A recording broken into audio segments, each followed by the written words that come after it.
एक दिन हजरत मोहम्मद सल्लल्लाहु अलैहि वसल्लम के जमाने में अरब में फादाक नाम का एक गांव था। इस गांव में रोकाना नाम का एक पहलवान रहता था जो बहुत ही विशाल शरीर का मालिक था। उस समय रोकाना सबसे ताकतवर पहलवान माना जाता था क्योंकि कुश्ती में उसके साथ कोई भी मुकाबला नहीं कर पाता था। सभी लोग उसके सामने हार जाते थे। उस समय अरब में रोकाना को सबसे मजबूत इंसान के तौर पर जाना जाता था। एक दिन रोकाना अपने गांव के लोगों के साथ कुश्ती के बारे में कुछ चर्चा कर रहा था।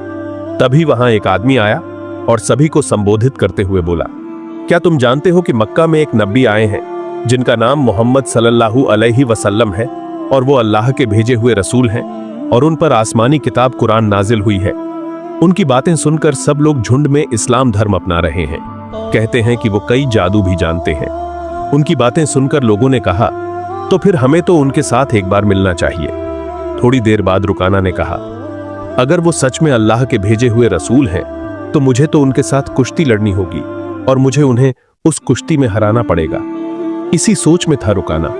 पहलवान वहां से सीधे अपने घर चला गया।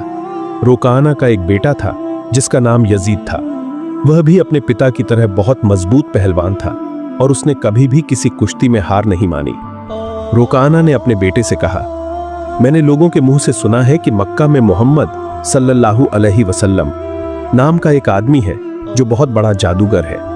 इसलिए मैं सोच रहा हूं कि मक्का जाकर उससे मिलूंगा और उसके साथ कुश्ती करूंगा। रोकाना की बात सुनकर उसके बेटे यजीद ने कहा, बाबा, मैं भी तुम्हारे साथ मक्का जाऊंगा। मैं भी देखना चाहता हूं वह असल में कौन है। फिर एक दिन रोकाना और उसका बेटा याजिद मोहम्मद सल्लल्लाहु अलैहि वसल्लम से मिलने के लिए मक्का की ओर निकल पड़े। कुछ दिनों तक सफर करने के बाद वो विशाल रेगिस्तान पार करते हुए मक्का पहुंच गए। लेकिन मक्का पहुंचने के बाद रोकाना ने देखा कि उसके मन में एक अजीब सी शांति महसूस हो रही है और उसे यह भी समझ में आया कि मक्का के लोगों के चेहरे पर एक अलग सी रौनक है। यहां सब कुछ अल्लाह की रहमत से है। मक्का का माहौल देखकर रोकाना ने अपने बेटे से कहा, बेटा याजिद, मुझे लगता है यहाँ कुछ खास है क्योंकि मैं अपने अंदर एक अजीब सी शांति महसूस कर रहा हूं। ये सुनकर याजिद ने कहा, हे मेरे पिता, आप जैसे महसूस कर रहे हैं मुझे भी वैसा ही महसूस हो रहा है। मैं भी अपने अंदर एक अलग सी शांति महसूस कर रहा हूं और इतनी खूबसूरत शांति का माहौल मैंने पहले कभी नहीं देखा। वहीं एक जगह उन्होंने कुछ लोगों को देखा तो दोनों वहां चले गए। रोकाना ने उनसे पूछा, अच्छा, क्या तुम बता सकते हो कि मोहम्मद सल्लल्लाहु अलैहि वसल्लम को कहां पाया जा सकता है? तब लोगों ने कहा, आप कौन हैं और कहां से आए हैं? तब रोकाना ने कहा, मैं एक हूं और मेरा नाम रोकाना है। हम फादा गांव के रहने वाले हैं। तब लोगों ने बताया कि मोहम्मद सल्लल्लाहु अलैहि वसल्लम हमारे नबी हैं। वो अल्लाह के भेजे हुए रसूल हैं और अब वो मस्जिद में हैं। फिर रोकाना और उसका बेटा मस्जिद की तरफ चल पड़े। मस्जिद में दाखिल होकर रोकाना ने देखा कि एक बुजुर्ग व्यक्ति बैठे हैं।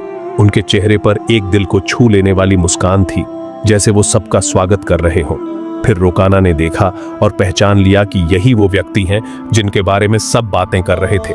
फिर रोकाना उनके पास गया और मोहम्मद सल्लल्लाहु अलैहि वसल्लम को सलाम दिया और बोला, हे मोहम्मद, क्या तुम वही हो व्यक्ति जिसका नाम मैंने लोगों के मुंह से सुना है? तुम कहते हो कि तुम अल्लाह के भेजे हुए रसूल हो। तब मोहम्मद सल्लल्लाहु अलैहि वसल्लम ने कहा, हाँ, तुम सही सुन रहे हो, लेकिन तुम कौन हो और कहां से आए हो? तब रोकाना ने कहा, मैं बहुत दूर से आपकी तलाश में यहां आया हूं। मेरा नाम रोकाना है। मैं एक बहुत बड़ा पहलवान हूं। पूरी दुनिया में मुझसे ज्यादा ताकतवर पहलवान नहीं है। मैंने आज तक किसी कुश्ती में हार नहीं मानी।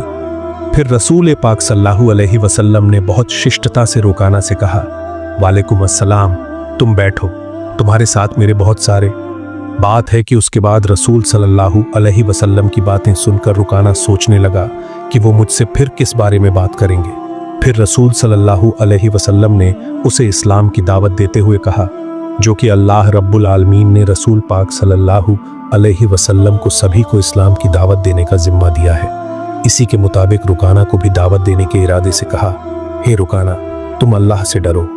तुम्हारे शरीर में जो ताकत है वो उसी ने दी है। जिसने तुम्हें इतना बड़ा पहलवान बनाया है, उसी महान अल्लाह के सामने खुद को समर्पित करो। सृष्टा पर विश्वास लाओ और मुझे उस महान अल्लाह का रसूल मानो। फिर रुकाना ने रसूल सल्लल्लाहु अलैहि वसल्लम से कहा, हे मोहम्मद, तुम ये क्या बोल रहे हो? मैं तो तुम्हारे साथ कुश्ती लड़ने आया हूं क्योंकि मैंने सुना है तुम अल्लाह के भेजे हुए रसूल हो और तुम बहुत जादू भी जानते हो, इसलिए मैंने तुम्हारे साथ कुश्ती लड़ने का फैसला किया और तुम मुझे इस्लाम अपनाने के लिए कह रहे हो। तब दयालु नबी रसूल सल्लल्लाहु अलैहि वसल्लम ने रोकाना से कहा, हे रोकाना, तुम मेरे साथ कुश्ती लड़ना चाहते हो, लेकिन मैं तो कुश्ती नहीं लड़ता। ये सब मेरे काम की बात नहीं है, ये तो पहलवानों का काम है। फिर रोकाना ने रसूल सल्लल्लाहु अलैहि वसल्लम से कहा, हे मोहम्मद सल्लल्लाहु अलैहि वसल्लम, मैं तो तुम्हारी इतनी बातें सुनना नहीं चाहता। मैंने सुना है कि तुम्हारे पास बहुत ताकत है, तुम तो जादू भी जानते हो, तुम तो अल्लाह के रसूल हो, तो अपनी ताकत से मुझे कुश्ती में हरा कर दिखाओ। तब दयालु नबी रसूल सल्लल्लाहु अलैहि वसल्लम ने कहा, हे रोकाना, तुम इतनी जोर जोर से कह रहे हो, इसलिए मैं तुम्हारे साथ एक शर्त पर कुश्ती लड़ने के लिए तैयार हूं। फिर रोकाना ने कहा, क्या शर्त, सुनो। तब दया के नबी, माया के नबी रसूल सल्लल्लाहु अलैहि वसल्लम ने कहा, हे रुकाना, अगर तुम मेरे साथ कुश्ती लड़ने के बाद हार गए तो तुम्हें इस्लाम धर्म स्वीकार करना होगा और मुझे अल्लाह के भेजे हुए रसूल के रूप में मान लेना होगा। इसके बाद रुकाना सोचने लगा, ये मामूली सा एक हुजूर मुझे हरा देगा जिसकी मेरी तरह चौड़ी छाती नहीं है, मेरी तरह इतनी ताकत भी नहीं है। मैं तो दुनिया का सबसे बड़ा पहलवान हूं, आज तक किसी ने मुझे नहीं हराया, और मोहम्मद एक मामूली हुजूर है, वो कोई पहलवान नहीं है, वो मुझे कैसे हरा सकते हैं? वो तो मेरे सामने 1 मिनट भी टिक नहीं पाएंगे, इस पर मुझे शक है। ऐसे ही रुकाना ने रसूल सल्लल्लाहु अलैहि वसल्लम का मजाक उड़ाया। फिर रुकाना ने रसूल सल्लल्लाहु अलैहि वसल्लम से कहा, हे मोहम्मद, ठीक है, मैं तुम्हारी शर्त मानता हूं। अगर तुम मुझे हरा देते हो तो मैं तुम्हें अल्लाह का रसूल मान लूंगा और अल्लाह पर ईमान लाकर इस्लाम धर्म स्वीकार कर लूंगा। इसके बाद लड़ाई के लिए एक बड़ा मैदान तैयार किया गया और सभी लोग उस लड़ाई को देखने के लिए जुटने लगे। मक्का और दूर दूर से लोग आने लगे और रसूल सल्लल्लाहु अलैहि वसल्लम भी बेहतरीन पहलवान थे। रुकाना की लड़ाई देखने के लिए समय के मुताबिक लड़ाई शुरू हुई। दयाल नबी रसूल सल्लल्लाहु अलैहि वसल्लम और रुकाना कुश्ती के मैदान में आए। फिर दोनों के बीच लड़ाई शुरू हो गई। जब रुकाना रसूल सल्लल्लाहु अलैहि वसल्लम पर हमला करने के लिए बढ़ा तो रसूल सल्लल्लाहु अलैहि वसल्लम ने बहुत आसानी से रुकाना को उठाकर एक धक्का दिया। एक धक्का खाकर रुकाना जमीन पर गिर पड़ा और उसने अपनी काफी ताकत खो दी। फिर रसूल सल्लल्लाहु अलैहि वसल्लम ने कहा, हे रुकाना, तुम हार चुके हो, फिर भी क्या तुम मेरे साथ लड़ाई करोगे? अरे रुकाना, तुम इस्लाम कबूल करो और मुझे नबी मान लो, साथ ही अपनी हार भी मान लो। तब रुकाना ने कहा, मोहम्मद, मुझे एक और मौका दो, इस बार मैं तुम्हें हराकर दिखा दूंगा। तब मेरे दयालु नबी, माया के नबी रसूल पाक याम ने कहा, ठीक है, मैं तुम्हें एक और मौका देता हूं, लेकिन उसके बाद तुम्हें हार मान लेनी होगी और मेरे धर्म को अपनाना होगा। यह कहकर दयालु नबी ने पहलवान को एक और मौका दिया।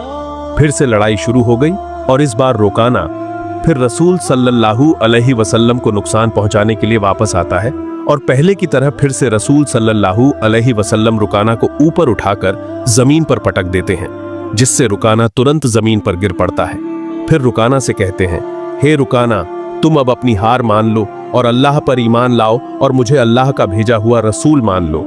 लेकिन तब भी रुकाना अपनी हार मानने के लिए तैयार नहीं था, क्योंकि उसे ये यकीन नहीं था कि वो एक साधारण हुजूर के हाथों हार जाएगा, जबकि वो खुद एक पहलवान था जिसने कभी किसी कुश्तीबाज को नहीं हराया था। जो कि कोई पहलवान नहीं था, वो रुकाना अपनी हार को किसी भी तरह से मानने के लिए तैयार नहीं था। इसलिए रुकाना ने फिर से रसूल से गुजारिश की कि उसे एक और मौका दिया जाए, और हमारे नबी तो रहम के नबी हैं, जो इस्लाम के लिए हजारों मौके देने के लिए तैयार थे।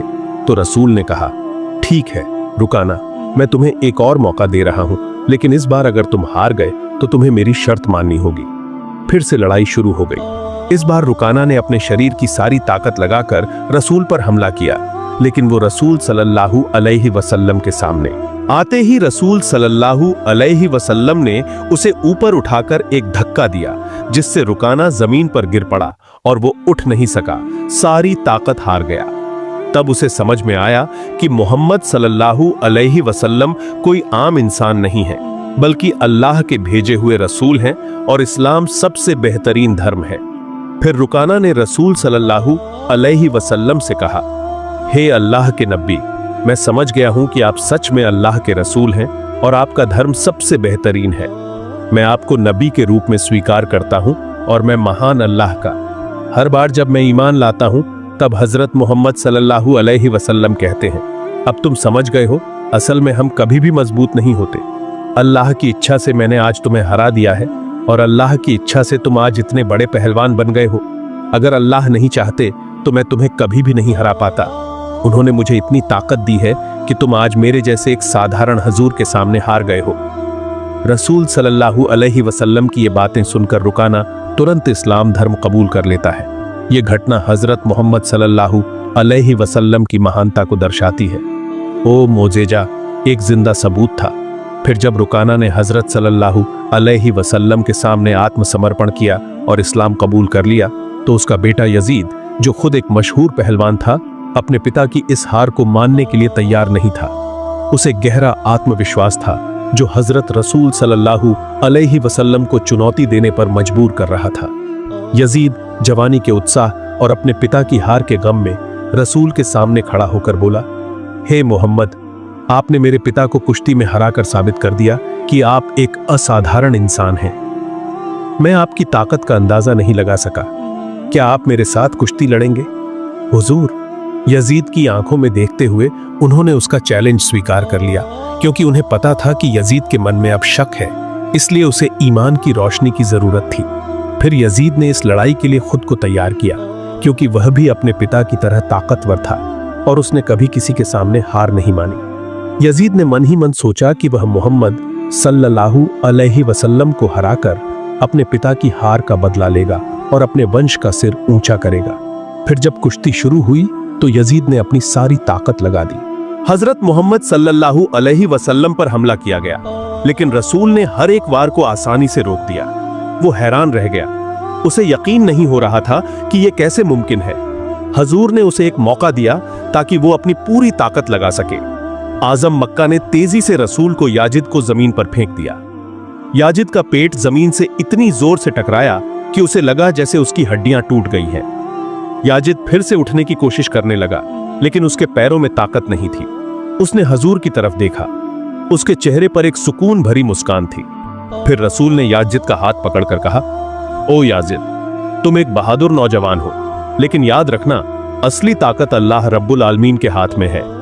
आज तुमने अपनी आंखों से देख लिया है कि अल्लाह रब्बुल आलमीन ने अपने नबी को कितनी ताकत दी है। क्या तुम्हारे मन में अब भी कोई शक बाकी है? ऐसी बातें सुनकर याजिद की आंखों से आंसू बहने लगे।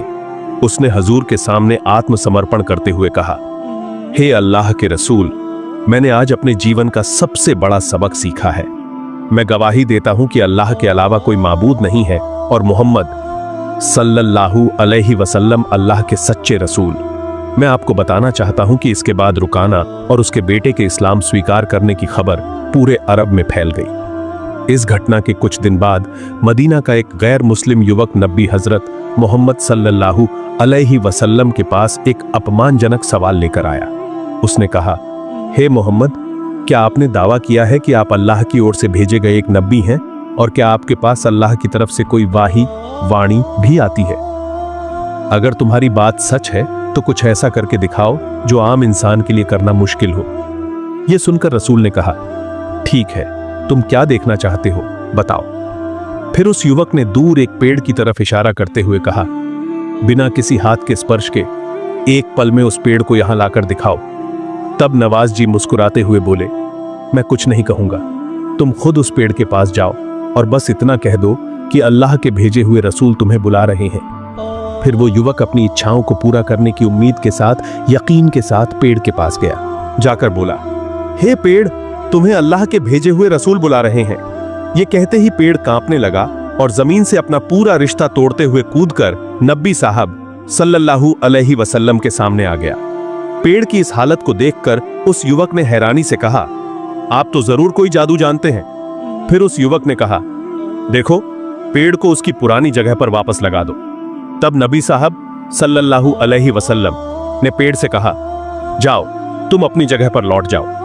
और तुरंत पेड़ वापस अपनी जगह पर चला गया। फिर से अपने पुराने स्थान पर लौटकर नबी जी का यह अलौकिक चमत्कार देखकर वह युवक ऊंचे स्वर में कलिमा पढ़कर मुसलमान बन गया और बाद में उसने अपने परिवार को भी मुसलमान बना दिया। हमारे महानबी सल्लल्लाहु अलैहि वसल्लम की पूरी जिंदगी ऐसे अनगिनत उदाहरणों से भरी हुई है। हम जो जन्म से मुसलमान हैं, अगर हम सही तरीके से सब कुछ अपनाएं तो दुनिया के बहुत से चीजें बदल सकती हैं। अल्लाह हमें सबको नबी सल्लल्लाहु अलैहि वसल्लम द्वारा दी गई शिक्षा को अपने जीवन में लागू करने की तौफीक दे। आमीन।